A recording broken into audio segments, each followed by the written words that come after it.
right, welcome everybody to this episode of Rush Fans Roundtable. We are talking about Color of Right. So this is episode number 214. Gosh, we've done a lot of these. So this is the song The Color of Right. Um, we've got a pretty fun panel. So only a few of us, but it's going to be pretty fun. We've got Paul, Tim, Pat, and myself. Um, and I just want to remind you guys watching that if you do enjoy our content, make sure you subscribe, hit that subscribe button, hit the like button. And if you would like to tip us on Ko-fi, we have the link in the description, so you could do that. And we've linked all our sponsors in the description too, right? So you'll find the links down there if you want to check them out. We got some pretty cool sponsors as well. All right, well, let's go ahead and get into The Color of Right, which is track what? Four Four. on this Yep. album, right? I did this off the top of my head. Four. Yes, there we go. And there is the cover for Test for Echo. The what is it called? The figure, the rock Oh, figure. Inukshuk. Yeah, Yeah. yeah, yeah. It's a cool album cover and such a great album. So What's really cool about it is it's a much maligned album, but I think all of us here would agree it's a good album. It really is. yeah, very good album. Very, very good.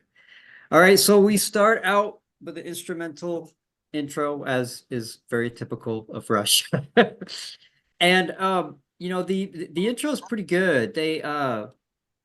It's mid-tempo, so the tune is mid-tempo. And I think a lot of tunes on Test for Echo are mid-tempo, and it's not easy to do a mid-tempo tune that's going to rock and it's going to move forward. And I've listened to and read interviews with Neil, and he had mentioned that those are pretty challenging, like what he did for The Speed of Love for Counterparts, for example. It was very challenging to come up with those parts, but I think Rush does it nicely. And even in this intro, there's it's a layered guitars and catchy melodies. It's great. All right. So into the verse. So we'll take this verse by verse. All right. So verse 1, I don't have an explanation for another lonely night. I just feel the sense of mission and a sense of what is right. Ooh. Already establishing that feeling of unsurety, relativism, definitely coming into it. And again, sticking with the theme of the album, is there anybody out there? Now it's more like this restlessness that's going to turn into, is anybody thinking like I am? Yeah. Yeah. And it's funny because this reminds, well, I actually read about this recently, and now reading the lyrics and listening to it, I'm sort of thinking of it in a different light. So what I read was that the color of right is used as a legal term in the UK and Commonwealth countries like Canada. And Tim, you could probably tell me if this is really correct. And it's a defense when somebody breaks the law without any intention to do so. So they had no knowledge that they were breaking a law or doing something wrong, right? But they were trying to do something right. Is that? Yeah, like parking, and I don't know. I'm just trying to think of an example. Like if you park somewhere where you're not supposed to park, and you come back and they've towed your car away, and you weren't meaning to. Oh, I'm just going to park here. They won't notice. You just thought it was a regular parking lot. Maybe that's a very minor example, but what I do find interesting is that it is used in the Commonwealth countries, and yet on he spells it COLOR. He doesn't spell it OUR, the UK Canadian spelling. I just think Yes. that's and we know Neil never did anything like he thought about that. I don't know Yeah. exactly what the thought process was, but I can't help but notice that, especially when you mention that it tends to it's a particularly English thing. Mm-hmm. And I feel like Yeah. there's a few other songs or lyrics where like he does that too, or at least I remember like seeing like other YouTube comments about the song. They'll like add like the U and stuff, and I'll be like, oh, is it really that way? And I'm gonna check, and it's not. Like Vapor Trails as well. Like people say Exactly. VAPR Yeah. Trail, like that's the album. like to the point where it's like that really could be like it's like it could have a unit, like, and it sounds like it kind of like I don't know, it feels like it should in a way. I'm just looking. Yeah. All the formats are spelled the same. Um, even the cassette. And Okay. in Not the the tour easiest book as cassette to well. find, I might add. By this time. Tour book as well. Yeah. And you know, Maybe Neil just prefers the way it looks to have eh, the neat 5-letter word as opposed to a 6-letter. I don't know. It's interesting. that's true. And you know, who knows? It could be because they have. I mean, Russia's got a huge fan base everywhere. I mean, I don't know what country has got the largest base, or you know, so I don't know if he spelt it that way because of United States. I have no idea. And yet they've always insisted that it's pronounced YYZ. Yeah, yeah, exactly. So That's the one thing they're not I'm a Canadian, but I can't speak for us all. I don't know what I don't understand. It's not like, oh yeah, we do that, eh? We do that up here, eh? Yeah. No. But with the airport code and it being your airport, I would tend to believe that's Yeah. Yeah, right. The Toronto airport. Yep. All right. Well, we get into the pre-chorus and the music kind of changes up a little bit.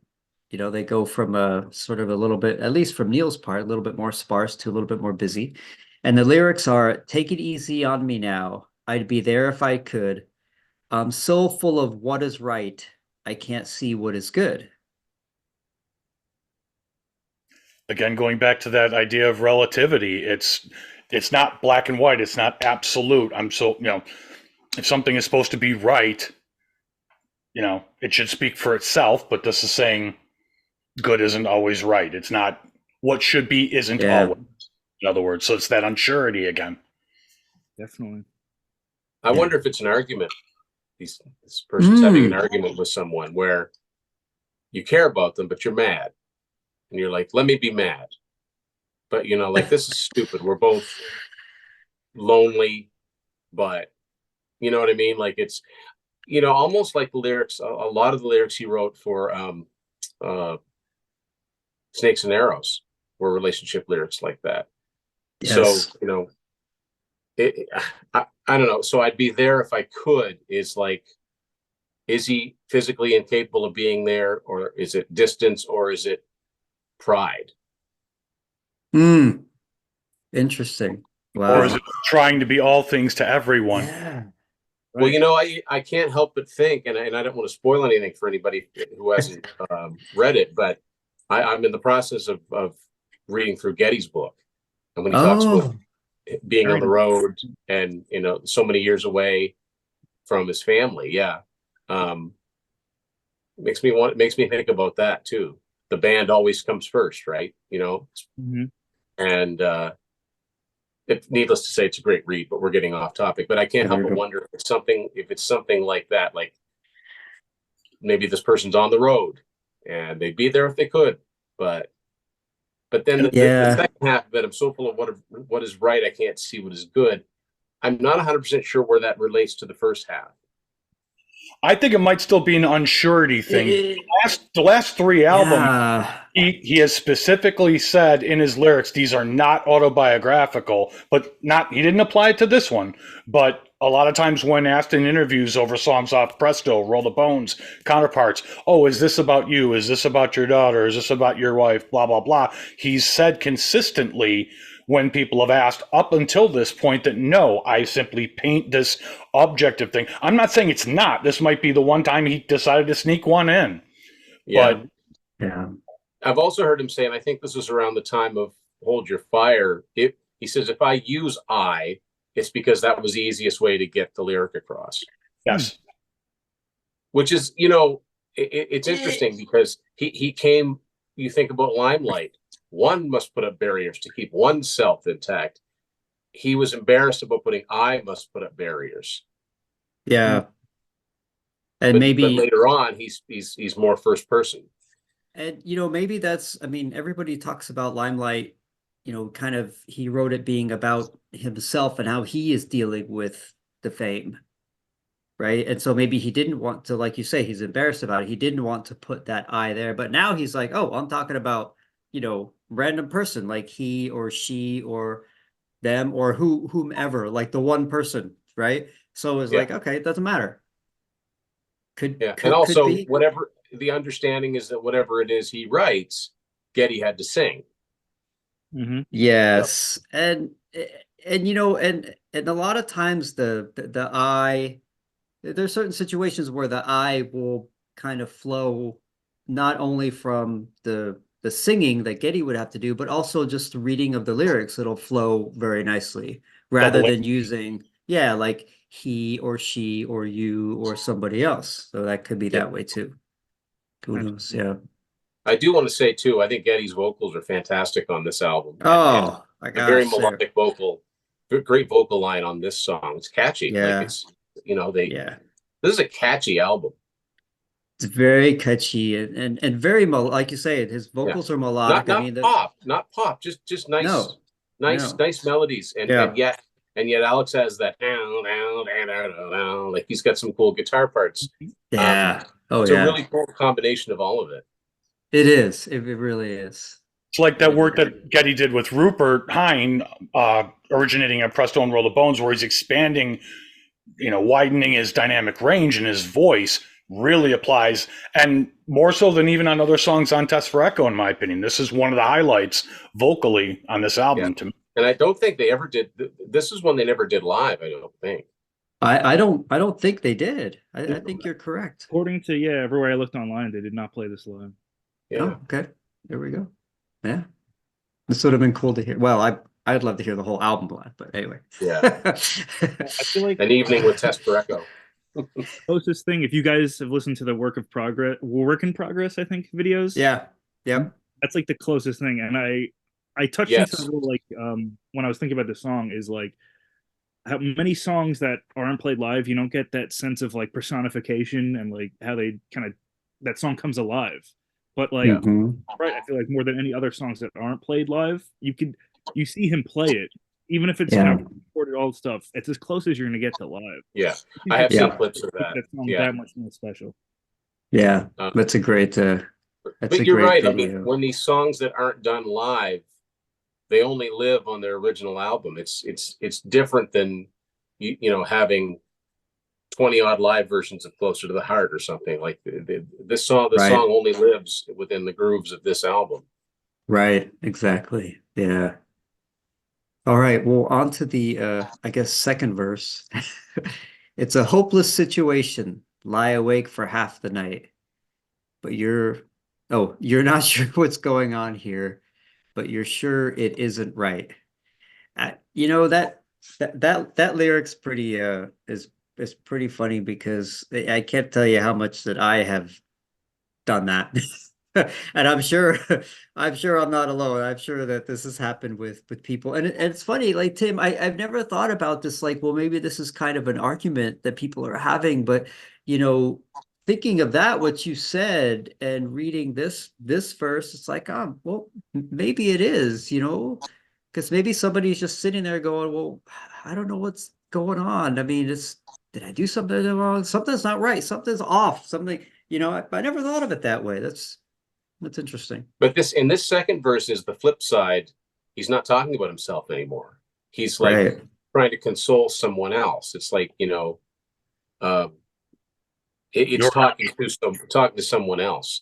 But yeah, I think everybody's had that, if you think maybe you offended someone or someone's mad at you did something to make someone mad and you're completely oblivious to what it might have been. So you're not sure what's Yeah. going on. You know it isn't right, no matter how much the other person would say, Yeah.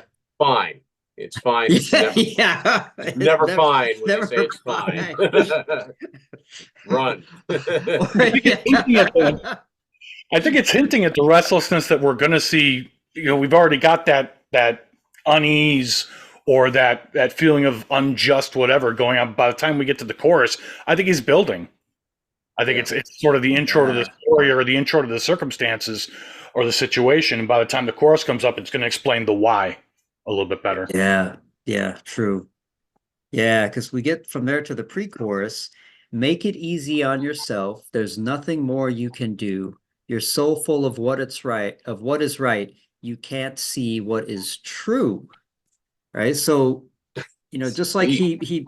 he changes, right? He changes like wording and even positions of words and things like that.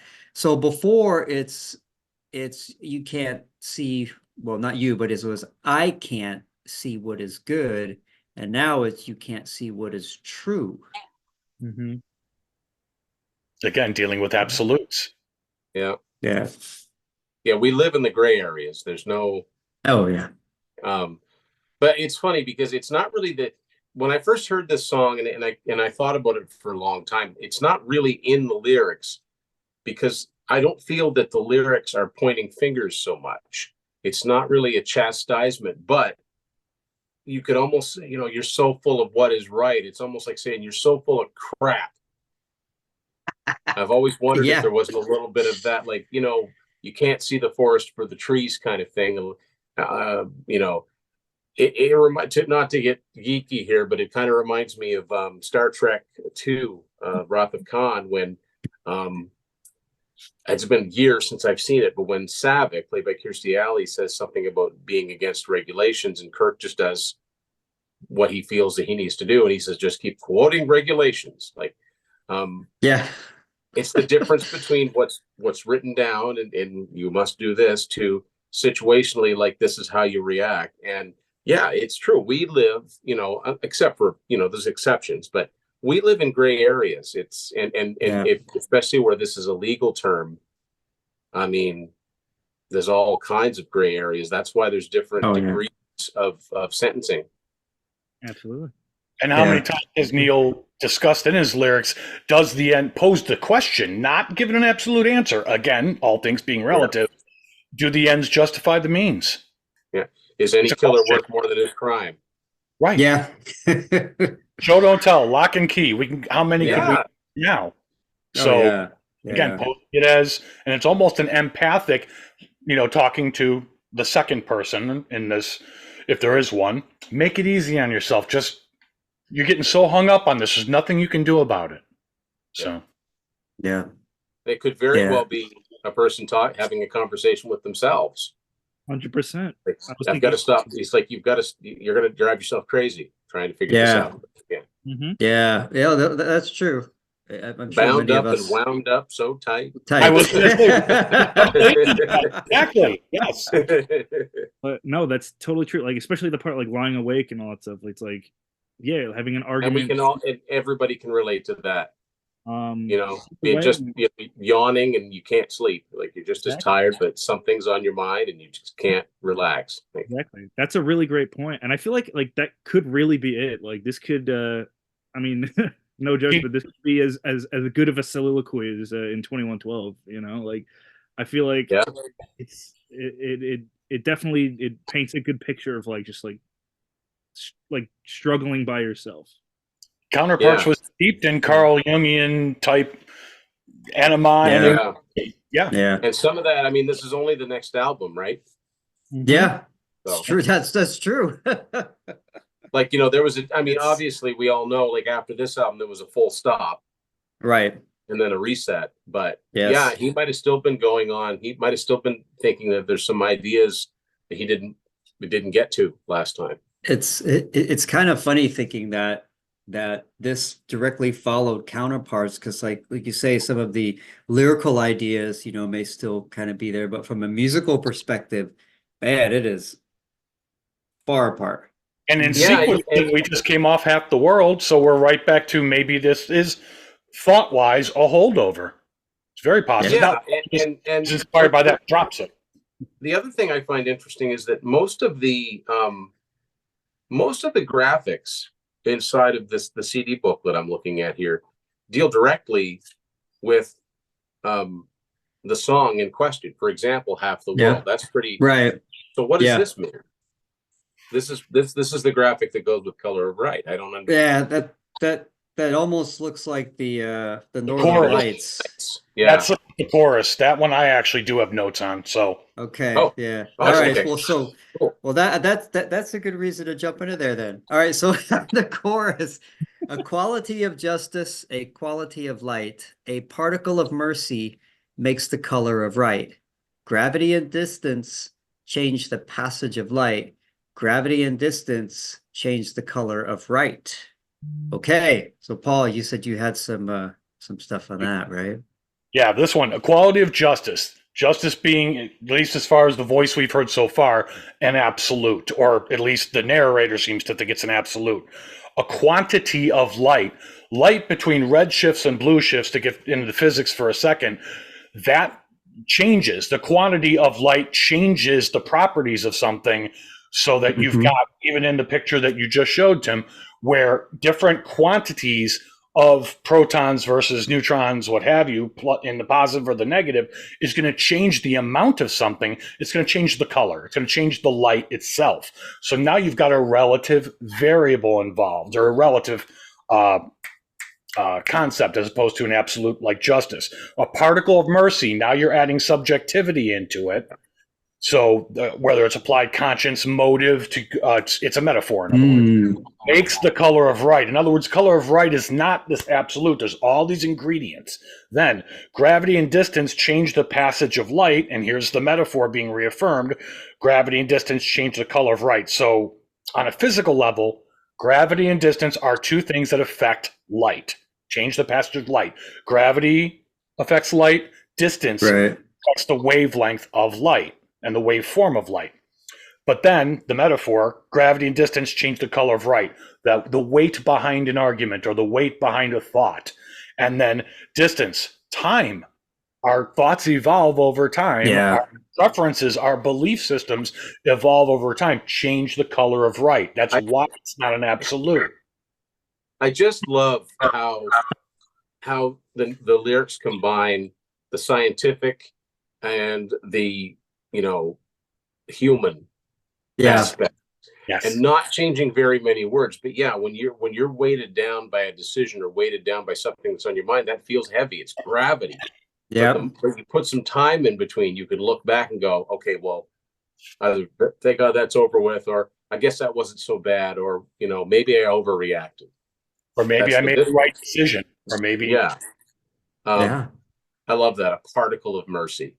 Like just the language used is so, it doesn't matter how many times we sit down to analyze these lyrics, and I always come away thinking like this is just the brilliance, and wrapped around a melodic piece of music all the while. Yes. Yeah, absolutely. Yeah. That's why when people slam this album, I'm like, you're not listening. There's so much to unpack here. You know what? I got to tell real quick. I didn't know this album was coming out. I really didn't. It had been, 3 years. I literally went to a Walmart and saw this on the shelf. I was so excited. And I hadn't had that feeling for a long time, because usually you found out when things were coming. I couldn't get this to the counter any quicker. So, yeah, there is nostalgia behind it. But at the same time, I think I've listened to it recently. It's a great album. I don't know why it's the whipping boy of I don't either. I agree. I think the album's great. I think sonically it's probably overall a bit more mellow than their other albums, and maybe that's why. But I mean, there's a mellowness to the tone in a way, but there's still plenty of aggressive musical things in there. I think it's got more, heavy rock to it. There's a lot of other than counterparts, but then the three that came before it. Yeah. I mean, there's a lot of heaviness to this thing too, and like even in this instrumental interlude that comes after the chorus, we kind of go into not directly into like a guitar solo, and there's not really like a screaming guitar solo like Alex plays in something like Limelight or Free Will or something like that, but it's still really melodic, a bunch of layered guitars. Neil, you can tell, and I always say this when I talk about Test for Echo, and Neil mentions this on his work in progress video, which I've seen like, I don't know, 4 times, only 4 times. I think I need to watch it again. That his inner clock had changed. because of Freddie when Krueger. he studied. Yeah. And so you listen to it and the songs kind of like they kind of sit back a little bit. But to me, they really groove. And he's also employing a few things, on this interlude that he does in other parts of the album. But it's great. I think his The album, ride yeah. cymbal work is Yep. is best it's ever been, and his hi-hat work. And I love the way that they Oh yeah. recorded the drums. The snare sounds great. It sounds so Yep. much better than, no disrespect to Rupert Hine, but I mean that was a weak drum sound. That was Yeah. a snappy drum sound. I like the songs, but no, I Yeah. like the sonics on Test for Echo, and Oh yeah. I like that light little melody. Light's maybe not the word, but that sort of interlude melody that plays before it goes back into the verse. And I can't remember, is Right. this one of those songs that Alex played the mandola on, or is that, I know he plays it on Half the World, but I always, in my mind, I always think I hear ding ding ding ding ding ding ding, but I don't think it is. I thought it was just Half the World, but maybe I'm wrong. I'm just going by memory, so Of course, when I think There of is Alex a playing the clean mandola, tone. Yeah, there is a clean tone, and then the heavy tone is doing that. I don't want to say abrasive, but that very strumming, fast fun. strumming. Yeah. Yes. When I think It of is. Alex playing the mandola, I can't help but think of that picture of him where he's got his teeth blacked out, so it looks like he's missing teeth, and he's got anyway.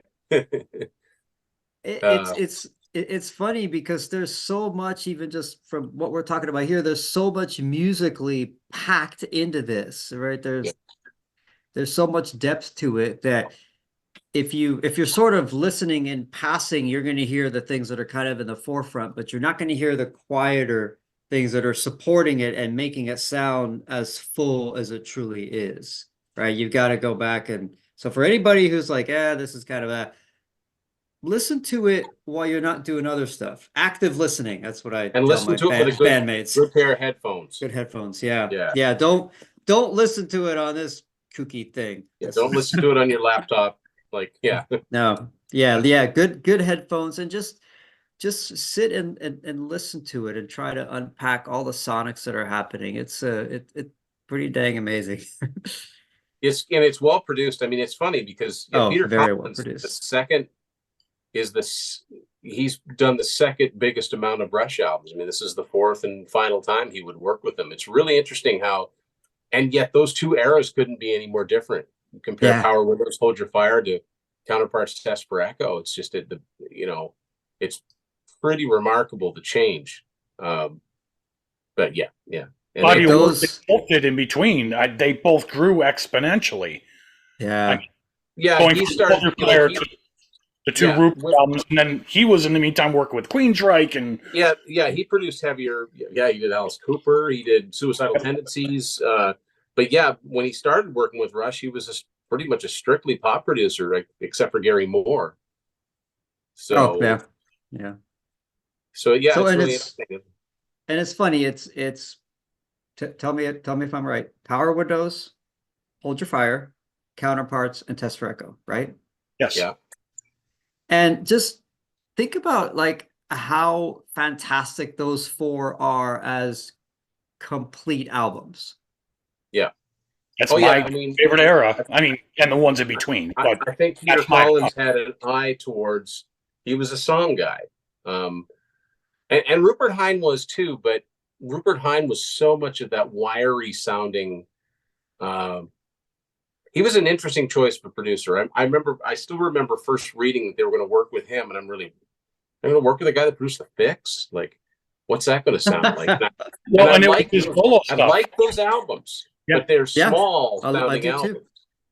Yeah, I have very fond memories of those. Presto was the first Rush studio album that came out that I was actually waiting to get when I became a fan. So nothing wrong with those albums, but when they got beefier sound, and Test for Echo, to me, it's a little, it doesn't have Kevin Shirley mixing it, so I think that makes a big difference. But I think it's clean, but it's still got some heaviness to it. It's still got some gravity, if you like, some weight. Yeah, and, it's just full of good songs and color right. I love the trying to think of where it occurs in the song, but there's a really dramatic part you've got guitars going ding ding ding ding ding, but the bass keyword do do Oh do. yeah, yes, yes. Playing chords, exactly. Yeah, I love that part, and it says, like a lot of the songs, it says a lot with a few words. I mean, there aren't a lot of verses in this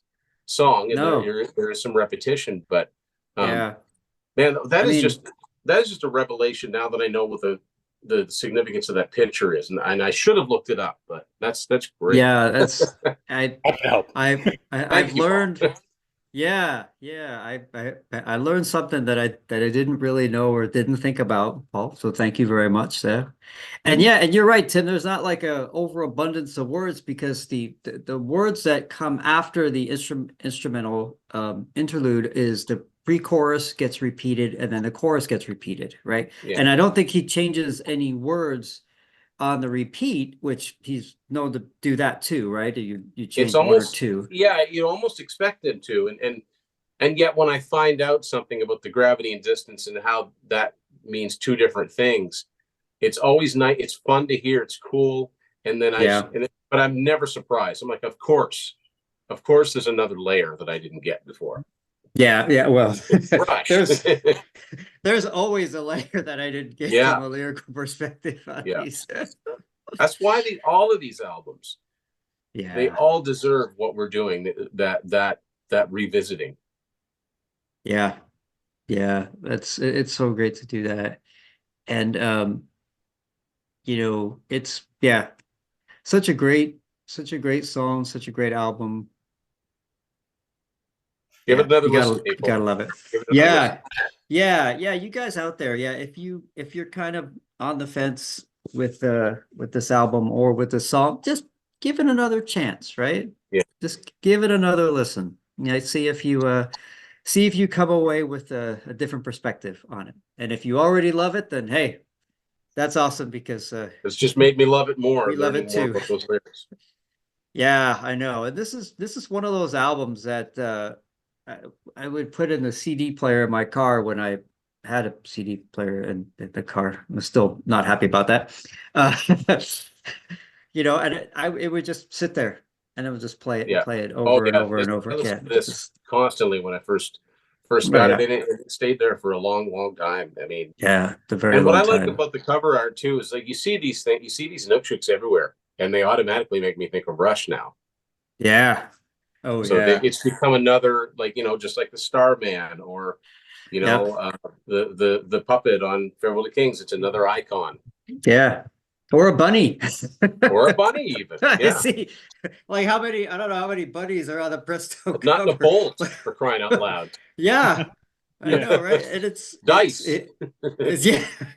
It's so interesting having these different visuals for this, and the Test for Echo one I think is great. Yeah. Well, anybody want to say any more about this thing before we wrap it? Besides, it's awesome.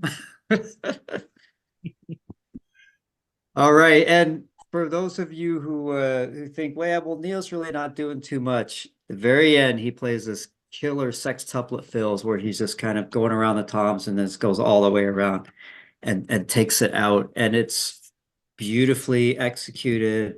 And if anybody watches that work in progress video, it's powerful. I mean, it's like his fill is powerful. The way he executes it, plays it is very powerful. It's very authoritative, which is awesome. Yeah, I don't know if that's on YouTube, but if it should check it out. It's It worth is. might It get is. Yeah. might gain a new appreciation for the work gone Yeah. into it. Yeah, for sure. For sure. All right, well, great. Well, thank you guys. It was fun talking about this song, and now I'm gonna have to go listen to it again. I have a different perspective on a couple of things. Definitely. All right, so you guys listening, if you're still with us, let us know what you think of this song in the comments. Make sure you hit the like and subscribe button. Support us on Ko-fi. Check out our merch shop. Check out the other sponsor links we have listed down there. And we will see you in the next one. Take it easy, guys.